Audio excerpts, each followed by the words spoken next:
하나님의 울타리가 진짜 자유라는 제목으로 말씀 전하겠습니다.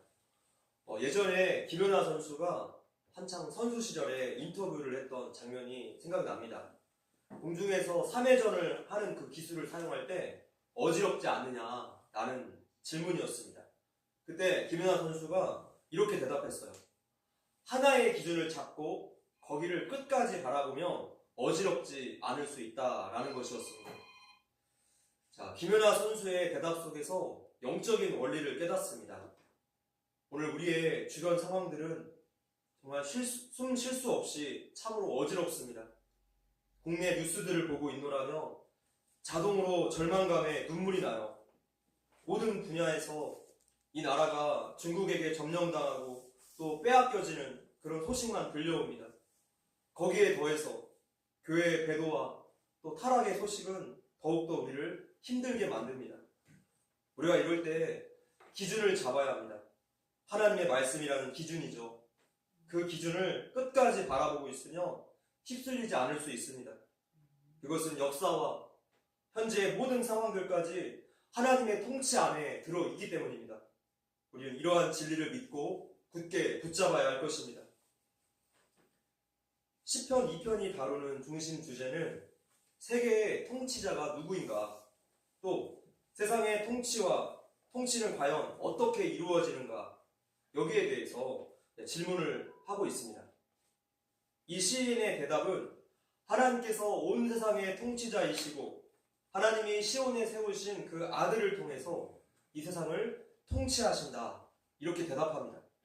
그래서 이 아들을 통한 하나님의 통치를 인정하고 그분을 두렵고 떨림으로 섬기는 것이 우리에게 가장 복된 길임을 이 시편 2편이 교훈해주고 있습니다. 결국에 시편 1편에 복 있는 사람의 길이란 과연 무엇인가와 같은 해답을 우리에게 주고 있는 거죠. 이 세상에 있는 모든 것들은 기본적으로 하나님과 하나님의 기름 부음 받은 자를 대적합니다. 바로 이 세상의 정체, 그들의 뿌리가 공중 권세 잡은 자들이기 때문입니다. 그래서 하나님을 대적하는 일이 바로 그들의 일이에요. 그래서 세상이 하나님과 그분의 백성들을 대적할 때 이것을 이상히 여기면 안 됩니다.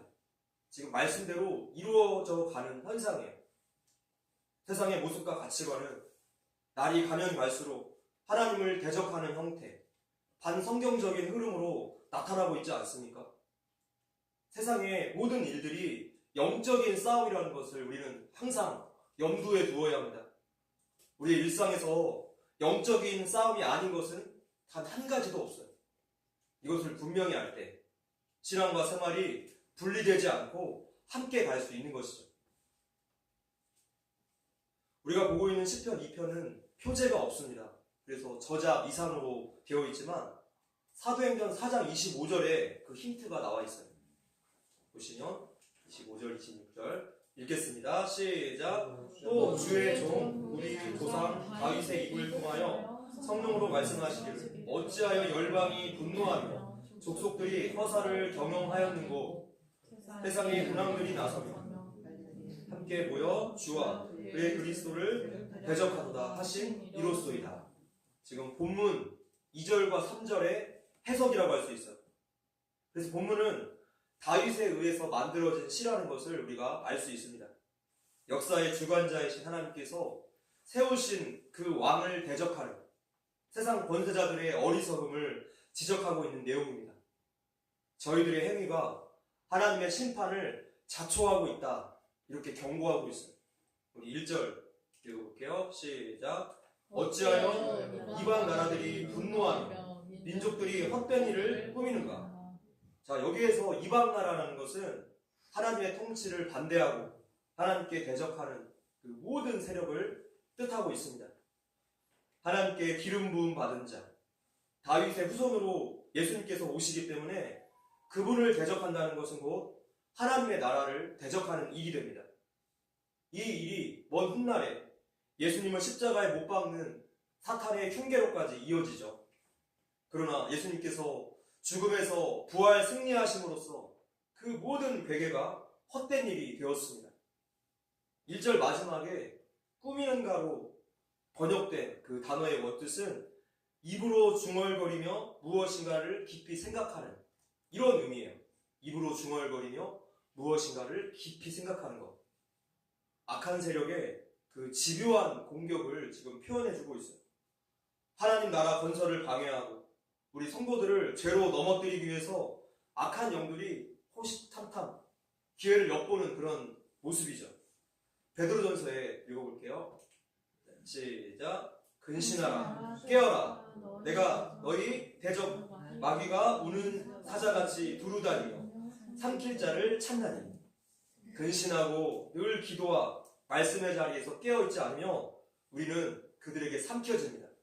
영적으로 눈이 어두워지고 잠을 자게 돼요. 또한 마귀의 영향을 받는 이 세상의 정체가 1절에 드러나 있습니다.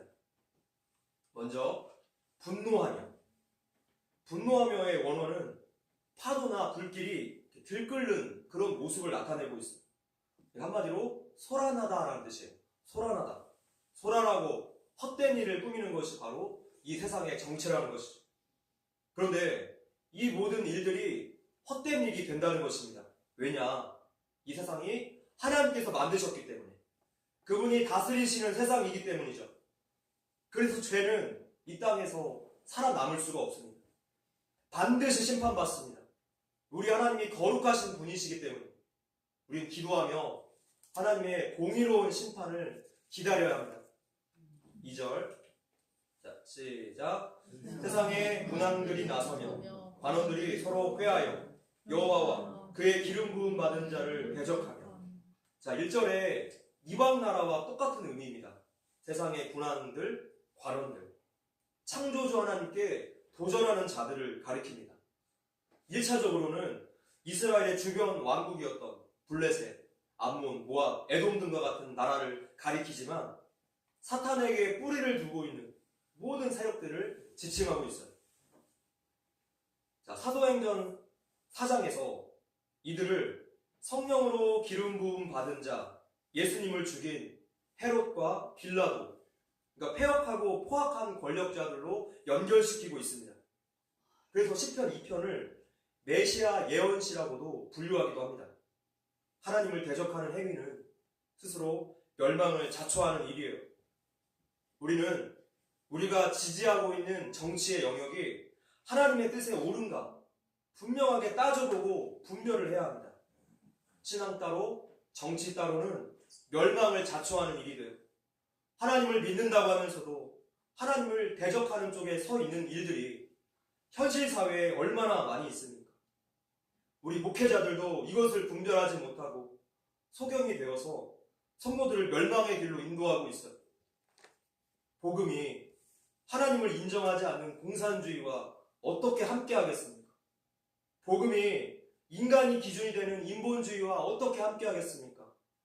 유일한 구원의 길인 예수 복음이 종교 통합 운동과 어떻게 함께하겠습니까?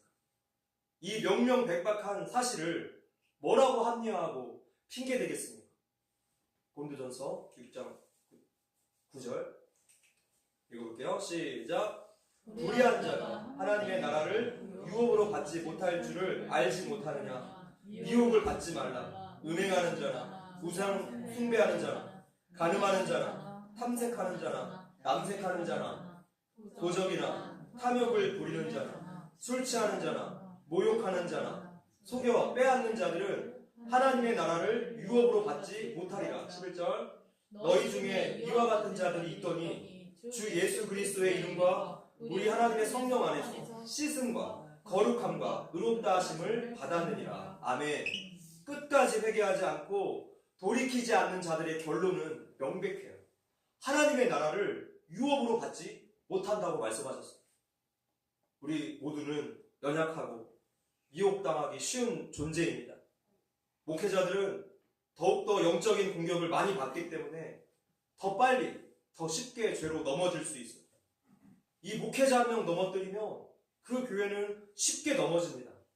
목회자들 위해서 많이 기도해 주십시오. 우리는 하나님의 기준에서, 하나님의 오른편에서 벗어나 있지 않은가 수시로 돌이켜보고 회개해야 될 줄로 믿습니다. 날마다 성령님께 도우심을 구해야 할 것입니다. 3절 시작. 우리가 그들의 맨 것을 끊고 그의 결박을 벗어버리자 하는도다. 그들의 맨 것, 또 그의 결박이라는 것은 시편 1편에 나온 여호와의 율법을 가리키고 있어요. 여호와의 율법. 그러니까 한마디로 하나님의 말씀을 끊고 벗어버리자 라고 악인들이 지금 말하는 거예요. 하나님의 법에서 벗어나고자 하는 것은 인간의 죄된 본능입니다. 아담과 하와가 하나님의 말씀의 울타리에서 벗어난 이래로 그들의 후손인 모든 인간은 하나님의 말씀을 속박으로 여깁니다. 여기에서 벗어나려고 안간힘을 쓰는 거죠. 그 결과 자기가 인생의 주인이 되어서 살아가고 있습니다. 그러나 그 어떤 인간도 하나님의 지시와 하나님의 인도를 거부하고 인생에서 행복을 이룬 사람은 단 한 사람도 없습니다. 마음껏 자유롭고 싶어서 하나님께 벗어났지만 오히려 세상의 다른 것에 종이 되는 역설이 우리 인생 가운데 나타나는 것이죠. 하나님께 벗어나는 한 자유는 없습니다. 하나님의 손을 떠난 인간의 방종은 자기 자신과 또 세상을 죽이는 너무나 위험한 칼이 되었습니다. 17세기 이전까지 유럽은 신본주의적 세계관 속에 살았습니다. 중세시대죠. 그런데 18세기부터 세상의 주류 세계관이 바뀌게 됩니다. 오직 눈에 보이는 물질만을 전부로 여기고 영적인 것을 인정하지 않는 유물론 그리고 무신론이 등장했어요. 이것이 하나님을 인정하지 않는 공산주의의 기본 사상이 되었죠. 자본가의 경제 질서를 노동자들이 다 깨부수고 이제 유토피아를 건설하자라는 것이에요. 그런데 그 결과가 어떻습니까? 소련의 멸망으로 공산주의의 도덕적인 한계가 드러났고 체제가 실패하자 이제 그들이 다른 영역으로 눈을 돌렸습니다. 바로 어떤 영역이냐면 성의 영역입니다. 성적인 것.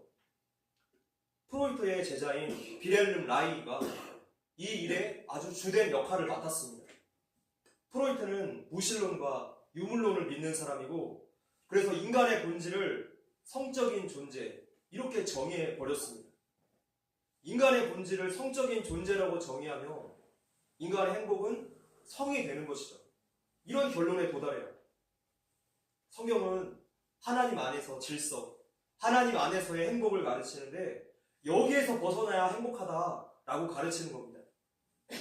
빌헬름 라이는 공산주의자면서 동시에 동성애자였습니다. 성이 여성, 남성 이 두 가지라는 것도 지배계층이 만든 쇠뇌라고 주장을 하면서 이것을 깨야지 진정한 자유를 누릴 수 있다는 거예요.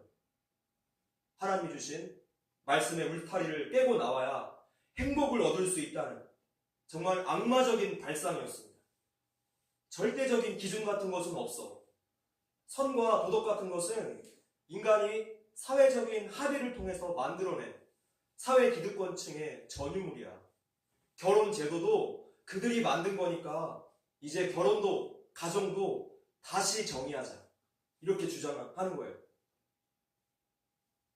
이렇게 반성경적인 흐름이 온 세상을 장악하고 있습니다. 우리가 하나님 말씀 쪽으로 열심히 노를 젓지 않으면 가만히 있으면 자동으로 휩쓸려 내려갑니다. 발버둥 치지 않으면 어느새 나는 아무것도 모른 채 반성경적인 사상에 오염되어 있을 거예요. 왜냐하면 그것이 바로 지금 이 세상의 주류 가치관이 되었기 때문에 우리가 매일매일 경험하는 그 문화 속에 다 반영이 되어 있기 때문에. 야고보서 말씀 읽어볼게요. 시작. 육신이 잉태한즉 죄를 낳고 죄가 장성한즉 사망을 낳느니라. 내 사랑하는 형제들아 속지 말라. 죄는요 장성합니다. 죄는 가만히 유지되지 못해요. 죄는 점진성과 확장성이 있습니다. 그래서 가면 갈수록 더 악한 사상과 더 악한 법안들이 사회에 등장하는 거죠. 포괄적 차별금지법, 만삭 낙태법 등등. 자, 이런 법안들은 전부 다 하나님을 인정하지 않는 쪽에서 발의가 되고 있습니다. 다시 한번 포괄적 차별금지법이 발의됐어요. 법사위까지 여당이 장악해서 그들을 막을 수 있는 장치가 전혀 없습니다.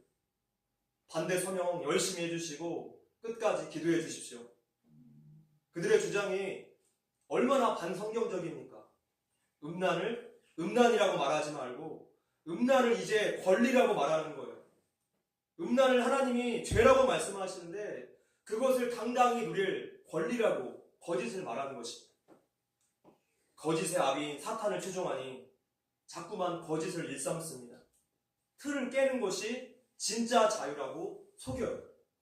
그런데 성경은 정확하게 정반대로 말씀합니다. 읽어볼게요. 시작. 이는 그리스도 예수 안에 있는 생명의 성령의 법이 죄와 사망의 법에서 너를 해방하였습니다. 우리는 오직 예수 복음 안에 있는 그 복음 안에서만 자유를 누릴 수 있습니다.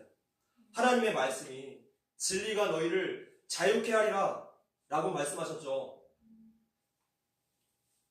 별이 수많은 세월 동안 그 궤도를 벗어나지 않는 것은 자유를 몰라서가 아닙니다. 하나님이 정해주신 궤도가 곧 자유이기 때문이에요. 자유를 원한다면서 새가 물속으로 다이빙하고 물고기가 육지로 올라와 산다면 그것은 자유가 아니라 죽음으로 뛰어드는 것이겠죠. 기차도 레일 위를 달릴 때가 참 자유롭습니다. 레일을 떠나면 죽는 거예요. 기차는 레일이 있기 때문에 더 빨리 달릴 수 있고 더 안전하게 갈 수 있는 것입니다. 연이 있는데 스스로 생각합니다. 이 줄만 없으면 얼마나 내가 더 자유롭게 하늘을 날 수 있을까? 그러면 어떨까요? 연줄이 없으면 연은 더 멀리 날아가는 게 아니라 추락해버리죠. 연줄은 연에게 있어서 생명줄입니다. 날게 하는 동력이 돼요. 세상의 모든 이치가 이루어질진데 우리 인간은 어떨까요? 하나님의 말씀 안에 사는 것이 우리의 자유입니다. 나를 망가뜨리고 파괴하는 자유, 안전이 보장되지 않는 자유는 자유가 아니에요. 할렐루야. 아멘. 본문 3절을 다시 봅시다. 다시 읽어볼게요. 시작. 우리가 그들의 낸 것을 끊고 그의 결박을 벗어버리자 하느니라. 자, 3절에 뉘앙스를 잘 보시면 하나님을 대적하고 있는 그 악한 자들이 지금 악한 일을 벌이기 전에 악한 사기를 끌어올리기 위해서 거짓말과 악한 말들을 막 내뱉는 그러한 모습이에요. 높은 대를 쌓고 자기들의 이름을 하늘에 내고 흩어짐을 면하자고 했던 바벨탑 사건이 연상됩니다. 그들의 모습을 하나님께서 어떻게 바라보실까요? 4절입니다. 시작. 하늘에 계신 이가 웃으시며 주께서 그들을 비웃으시리로다. 아멘. 대적자들의 그 모든 악한 일들을 하나님은 비웃으세요. 그들의 반역이 하나님께 참 가소롭기 때문입니다. 하나님은 시간 밖에 계셔서 미래의 모든 일들을 다 보고 계시고 하나님의 뜻대로 이 땅의 일들을 이루시기 때문에 대적자들의 그 모든 노력들이 다 헛수고가 되는 것이죠. 모든 승리는 오직 하나님께만 있습니다. 예수님께서 이 영적인 전쟁에서 이미 부활로서 종지부를 찍으셨기 때문에 승리하셨기 때문에 지금 당장의 이 현실의 어려움이 있을지라도 결국에 승리는 하나님의 법을 따르는 성도들의 것임을 우리는 확신하고 붙들어야 될 줄로 믿습니다. 아멘. 하나님을 대적하는 그 사람들의 삶을 로마서가 이렇게 표현해주고 있습니다. 읽어볼게요. 시작. 그 발은 피 흘리는데 빠른지라 파멸과 고생이 그 길에 있어 평강의 길을.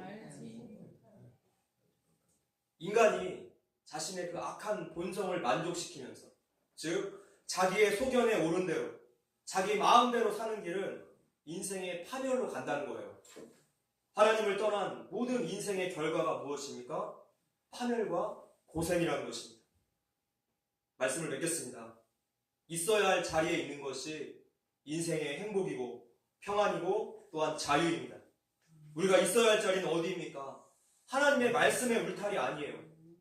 이 기준을 따르지 않고 끝까지 대적하는 모든 자들은 심판과 멸망이 최종 결론입니다. 하나님의 울타리 안에 늘 머물러 사는 저와 여러분들 되시기를 주님의 이름으로 축원합니다. 아멘.